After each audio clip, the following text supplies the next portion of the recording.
नमस्ते, आप देख रहे हैं इंडिया लाइव स्ट्रीम। 3 नवंबर को चुनाव की घोषणा हो चुकी है। इलेक्शन कमीशन ऑफ इंडिया ने मध्य प्रदेश की 28 विधानसभा सीटों के लिए चुनाव के तारीखों का ऐलान कर दिया है। 3 नवंबर को वोटिंग होगी और 10 नवंबर को रिजल्ट आएगा। लेकिन आज चुनाव के बारे में बात नहीं होगी। आज किसी प्रकार के उपचुनाव, किसी राजनीतिक पार्टी के बारे में बात नहीं होगी। आज बात करेंगे एक लब्ध प्रतिष्ठित व्यक्ति की, एक सम्मानित व्यक्ति के अस्मिता की। आज बात करेंगे उस संवैधानिक सम्मान की जो एक कलेक्टर को दिया जाता है, जो एक जिला दंडाधिकारी को आज से 300 साल पहले दिया गया था। दोस्तों, सन 1772 में लॉर्ड वॉरेन हेस्टिंग्स ने एक पद का सृजन किया, जिला कलेक्टर का। जिला कलेक्टर जो मूल रूप से ज़िले की सरकार है, जो मूल रूप से ज़िले में जितने भी विभाग हैं, जितने भी सेक्शन काम कर रहे हैं, उन सभी विभागों का मुखिया होता है और अकेले उत्तरदायी होता है सरकार की उन तमाम योजनाओं के लिए जो योजनाएं ग्राउंड लेवल पर क्रियान्वित करने को दी जाती है प्रशासन को। उन सब के बीच में, सारी योजनाओं के बीच में, सभी विभागों के बीच में और सभी विभाग के प्रमुखों के बीच में जिला कलेक्टर एकमात्र उत्तरदायी व्यक्तित्व होता है। दोस्तों, मैं अनूपपुर जिला कलेक्टर की अस्मिता की बात इसलिए कर रहा हूं, उनके संवैधानिक सम्मान की बात इसलिए कर रहा हूं क्योंकि इन दिनों, बल्कि कुछ दिनों से लगातार सोशल मीडिया में बहुत सारी पिक्चर्स वायरल होती हैं, बहुत सारे फ़ोटोज़ वायरल होते हैं, वीडियोज़ वायरल होते हैं और जिसको लेकर पब्लिक कमेंट करती है, पब्लिक में चर्चा का विषय बना हुआ है। आप गली में, नुक्कड़ में, चौक में, चौराहे में कहीं भी जाएंगे तो आप चर्चा ज़रूर सुनेंगे। यदि आप अनूपपुर के निवासी हैं तो आप ज़रूर सुनेंगे कि कहीं ना कहीं से लोगों के दिमाग में एक सवाल है कि जिला कलेक्टर जो ज़िले की सरकार है, जिला कलेक्टर जो सरकार की तमाम योजनाओं का एकमात्र उत्तरदायी व्यक्ति है, जिला कलेक्टर जो पूरे ज़िले का बॉस है, आखिर क्यों और किस वजह से एक सत्तारूढ़ पार्टी के जिला अध्यक्ष के सामने या उनके साथ मंच साझा करते हैं और लगातार अलग अलग पिक्चर्स में, जो पिक्चर्स वायरल होती हैं, एक पिक्चर्स मैं आपको स्क्रीन पर दिखा रहा हूं, इस पिक्चर को देखिए और ये पिक्चर अपनी एक अलग कहानी बयां करती है जिसमें जिला कलेक्टर हैं, जिसमें मध्य प्रदेश शासन के कैबिनेट मंत्री हैं और साथ ही साथ सत्तारूढ़ पार्टी का एक जिला अध्यक्ष भी है। दोस्तों, जरा विचार कीजिए, जिला अध्यक्ष, जिला कलेक्टर, दोनों में क्या फ़र्क है, क्या अंतर है।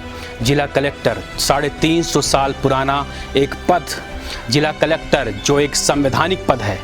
दोस्तों, अनूपपुर जिला कलेक्टर की इस अस्मिता के सवाल पर, इस संवैधानिक सम्मान के सवाल पर मैं आपको एक वाकया बताना चाहूँगा। चूँकि मध्य प्रदेश में उपचुनाव होने वाले हैं 28 विधानसभा सीटों पे, तो क्यों ना चुनाव से संबंधित ही एक स्टोरी मैं आपको बताऊं। वो स्टोरी आप सुनिएगा। एक जिला कलेक्टर से ही जुड़ी हुई कहानी है।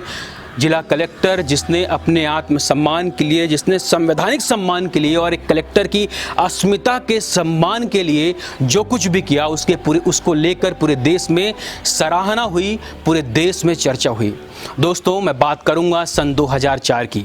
2004 में लोकसभा के चुनाव थे।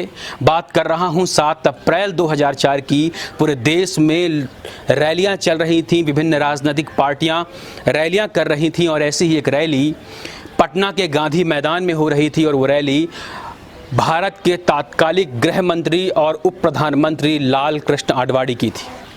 दोस्तों, माइक पर देश के तात्कालिक गृह मंत्री और उप प्रधानमंत्री लाल कृष्ण आडवाणी थे और उनके साथ मंच पर अभी वर्तमान में जो बिहार के मुख्यमंत्री हैं नीतीश कुमार थे, सुशील कुमार मोदी थे, शत्रुघ्न सिन्हा थे, नंद किशोर थे और राज किशोर भी उस मंच पर बैठे थे।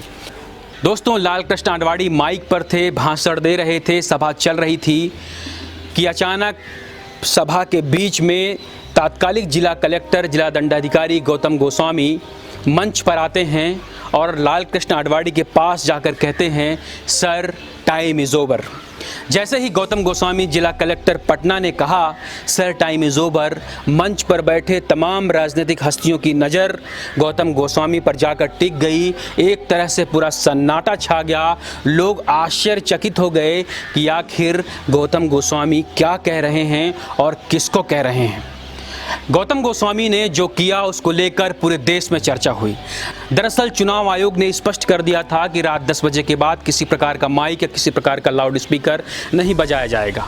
गौतम गोस्वामी ने अपनी कर्तव्य निष्ठा का पालन करते हुए, अपने काम और अपनी जिम्मेदारी का पालन करते हुए मंच पर चढ़कर उन्होंने तात्कालिक गृह मंत्री और उप प्रधानमंत्री लाल कृष्ण आडवाणी को भाषण देने से रोकते हुए उनके माइक पर हाथ रख दिया और साफ साफ कह दिया, सर टाइम इज़ ओवर।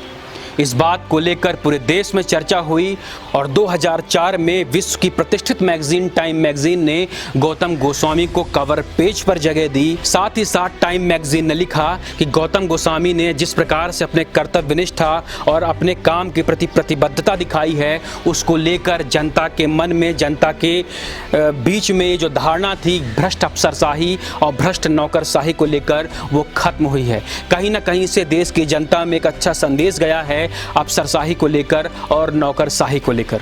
दोस्तों, मैं आपको बता दूं, टाइम मैगजीन ने गौतम गोस्वामी को कवर पेज में जगह तो दी ही, साथ ही साथ उन्हें 2004 में यंग एशियन अचीवर अवार्ड से भी सम्मानित किया। दोस्तों, मैंने एक कहानी आपको इसलिए सुनाई, मैंने ये वाक्य आपको इसलिए सुनाया क्योंकि आज जिस प्रकार से लगातार फोटोज़ और वीडियोज़ वायरल हो रहे हैं और चूँकि मैंने बात की है अनूपपुर जिला कलेक्टर की, वो कहीं ना कहीं से एक सवाल खड़ा करती है उस पद पर, उस गरिमा पर, उस अस्मिता पर जो उन्हें संविधान देता है। एक जिला कलेक्टर जो कैबिनेट मिनिस्टर के बगल में जिनकी कुर्सी होनी चाहिए वो कुर्सी साइड हो जाती है। साथ ही साथ विभिन्न मंचों पर लगातार सत्तारूढ़ पार्टी के जिलाध्यक्ष के साथ में वो लगातार मंच को शेयर करते हैं, लगातार मंच में दिखाई देते हैं। कहीं ना कहीं से ये एक सवाल खड़ा करता है जनता के बीच में। दोस्तों, मैंने अनूपपुर जिला कलेक्टर की बात इसलिए उठाई क्योंकि लगातार जनता के मन में सवाल उठता है कि जो जिला कलेक्टर है वो एक लब्ध प्रतिष्ठित सम्मानित पद है और उसकी जो अस्मिता है, उसका जो गौरव है और उसका जो संवैधानिक सम्मान है वो जिला में उसके अलावा किसी और के पास नहीं होता।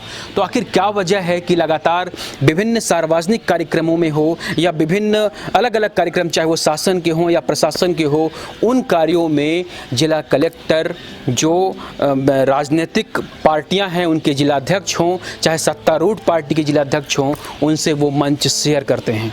दोस्तों, सन 1772 में लॉर्ड वारेन हेस्टिंग्स ने बुनियादी रूप से नागरिक प्रशासन और राजस्व वसूली के लिए एक पद का गठन किया था जिसे जिला कलेक्टर कहा था, जिला दंडाधिकारी कहा था, जिला अधिकारी कहा था।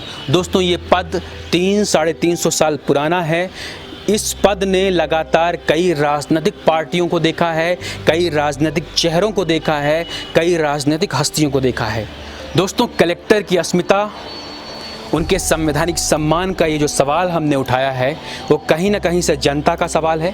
जनता के मन में उठ रहा एक सवाल है कि आखिर क्या वजह है कि जो सत्तारूढ़ पार्टी के जिलाध्यक्ष हैं या जो विभिन्न राजनीतिक दलों के जिलाध्यक्ष हैं, उनके साथ में जो जिला कलेक्टर हैं वो मंच क्यों शेयर करते हैं, वो उस मंच पर क्यों दिखाई देते हैं जिस पर लगातार हर मंच पर, चाहे वो बैठकें हों जिला कलेक्ट्रेट में, जिला कलेक्टर के सभागार में लगातार जो बैठकें होती हैं, जो एक संवैधानिक पद है कैबिनेट मिनिस्टर का, कैबिनेट मंत्री का, उनके साथ में जिला कलेक्टर दिखाई देते हैं। ये बहुत अच्छी बात है, लेकिन उनके साथ में किसी राजनीतिक पार्टी के जो जिलाध्यक्ष हैं लगातार दिखाई देते हैं और उसको लेकर जो पूरी की पूरी मीडिया है, पूरा का पूरा जो एक ग्रुप है वो मौन है। इंडिया लाइव स्ट्रीम जिला कलेक्टर के इस पद को, जिला कलेक्टर की अस्मिता को, जिला कलेक्टर के संवैधानिक सम्मान को सलाम करता है, उनके प्रति अपनी श्रद्धा प्रकट करता है, लेकिन कहीं ना कहीं से एक सवाल खड़ा करता है कि आखिर क्या वजह है कि जनता के मन में ये सवाल उठ रहा है। लगातार पिक्चर्स वायरल हो रही हैं, वीडियोस वायरल हो रहे हैं और उसमें जनता एक सवाल कर रही है, उसका उत्तर जानना चाहती है कि आखिर जिला कलेक्टर सत्तारूढ़ पार्टी के जिलाध्यक्ष के साथ में लगातार अपने सभागार में क्यों दिखाई देते हैं।